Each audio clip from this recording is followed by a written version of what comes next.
Have you noticed how some people hold a strange kind of power just by pulling back? They don't yell. They don't plead.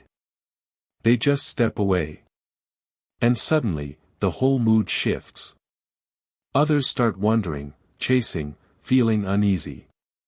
Now picture yourself doing the same. Instead of answering right away, you keep quiet. Instead of blowing up, you step back. What do you think would happen? That's the point. When you stop being always open, emotionally, physically, mentally, people around you panic. Because they've been used to steering you with your quick reactions, your impulses, your predictable moves. The moment you choose distance, the rules change. Those who thought they had you all figured out realize they never really knew you. Jung once said, "Everything that bothers us about others can help us understand ourselves." Think about it. When you become distant, who really loses it? Who gets annoyed? Who keeps trying to trigger you just to see you react? That shows more about them than about you. And it also shows how much you're still letting others pull your strings without even noticing. You keep giving yourself away just to keep peace, just to hold on to people who were never truly with you. Every time you force a yes, answer too fast, or react on impulse, you give away a piece of your strength. And what's left at the end of the day? Tiredness. Frustration. A hollow feeling you can't quite explain. Here's why: you're giving too much of yourself to people who don't even deserve a second of your silence. This isn't about running from the world. It's about choosing yourself. It's about what Jung called becoming whole, being real, being complete. That starts when you see that silence can be stronger than any argument. That stepping back, when it's done with awareness and not out of fear, is real power. So let me ask, how long will you let others control your emotions? How long will you act like a puppet every time someone pokes at your pain? Maybe it's time to cut the strings, to pull back, to become a mystery. Because the moment you stop being so available, everything changes. You were taught since childhood to always show up, to answer right away, to say yes when deep down you wanted to say no. You were told your value depends on how much you give. But here's the truth. Being too available is not a strength, it's a trap. As long as you believe you have to be open all the time, you'll be drained, used, and tossed aside the moment you're no longer useful. Why? Because predictability makes you easy to use. People start treating you like an emotional panic button. They press when they want comfort, attention, or validation, then put you away again. And you don't see it, because you're stuck in the belief that being there for everyone will make someone be there for you. But it doesn't work like that. Jung also talked about the persona, the mask we wear to be liked, accepted, seen. That mask is what keeps you overly available. You smile and say, "It's fine," when you're drowning. You answer texts even when you're exhausted. You explain yourself, defend yourself, justify yourself, as if you owe the world something. The truth is, the more you put yourself at the center of other people's lives, the more you fade from your own. Always being available is a hidden way of abandoning yourself. It's just another form of chasing approval, avoiding rejection, and trying to control how people see you. But that control comes at a cost. And the cost is your peace. It's your life energy being spent as if it will never run out. But it's not endless, it's very limited. People who demand you to be there all the time don't actually want you. They want what you give them: validation, company, distraction, comfort.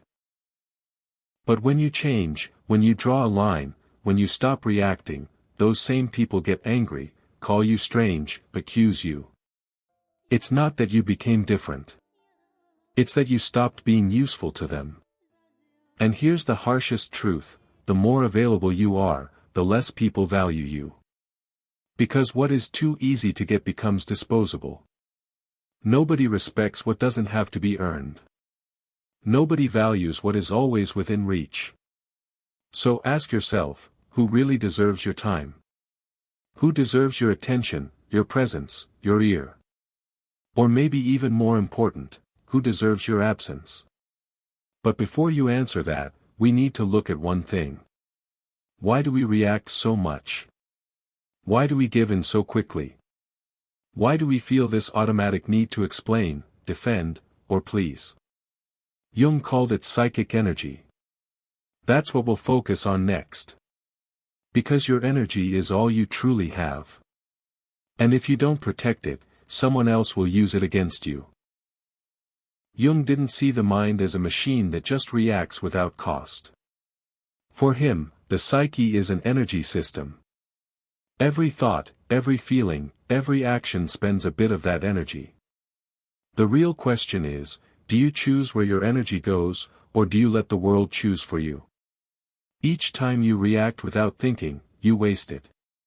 When you defend yourself against a pointless comment, when you argue back just to prove something, when you get pulled into useless debates, when you bend over to please people who don't value you, you're giving away strength to things that don't feed you. And Jung was clear, what you resist, stays. The more you react, the tighter you're bound. People who end up drained aren't weak, they're just misdirected. And when you're drained, you're exposed. In that state, you're easy prey. Manipulative and needy people sense it. They see that you don't know how to guard your energy, that you react to everything, that you try to fix everyone's problems. And they take advantage. Jung said a healthy mind knows how to hold energy inside itself. That means being able to say no without guilt, staying silent without feeling weak, watching before acting. Real power isn't in reacting, it's in knowing when and how to act. And that only comes when you know yourself well enough to recognize your own triggers. Think of how many nights you've lost sleep over a conversation left hanging. How many times you've replayed what you should have said, or wondered why someone treated you badly. That's energy being wasted. You keep alive ghosts that should have been gone long ago, and feed patterns that exist only because you keep reacting. Your psychic energy is like a shield. When protected, it gives presence. You walk into a room and people notice you without a word. When it's scattered, you turn invisible, weak, reactive, and the world has no mercy for those who give in too easily. So start watching yourself. What makes you react instantly? What knocks you off balance? Those are the holes where your energy leaks out, and those are the exact places you need to work on. Not to become cold or uncaring, but to be careful, to take charge of yourself. Jung revealed something powerful: when you protect your energy, you break the stories others try to put on you. And that unsettles people, because now we enter the quiet world of hidden manipulation. In the next part, we'll see how opportunistic people live off your energy and why your silence destroys their games. You may think you're in control. You may believe your reactions are choices. But the truth is darker. Most of your emotional responses are set like a program. And those who know this can manipulate you with ease. They don't need to yell, force, or threaten. They only push the buttons you leave open, and you react every time. Jung called this projection, the way people throw onto others what they can't face in themselves. But there's another side that's often missed. While others project, you accept those images. And the more open you are, the easier you become a blank screen for them. Think of that friend who calls only when they're in trouble, the partner who always expects you to fix things, the person who praises you only as long as you're useful. This isn't by chance. They're not seeing you. They're seeing the role you agreed to play. And why do you agree? Because you fear letting people down, fear not being loved, fear being left. The strongest manipulation doesn't happen in shouts. It happens in the quiet weight of guilt. When you feel like you owe someone, when you believe you must always help, always understand, even while breaking inside. That's the trap. The manipulator doesn't need to control you.